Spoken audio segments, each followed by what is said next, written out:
to fix you don't have any devices error on Google Play Store in PC or laptop. So if you want to fix you don't have any devices error on your Google Play Store in your PC or your laptop, then what you need to do is let me tell you one thing, that you won't be able to install the application on your PC or your laptop because Play Store is only for Android users, and you won't be able to use Play Store to download anything. But there's an alternative. You need to go with your search, and the search you need to search for Google Play Games Beta PC download. And here you'll have this kind of interface.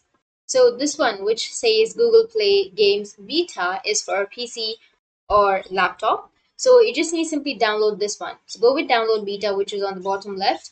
And once you click on download beta, it will start the downloading process. Once it's downloaded, once it's installed, then you will be able to install games on your PC or your laptop. So this will fix your problem. And if you have any questions, feel free to comment below. Thanks for watching.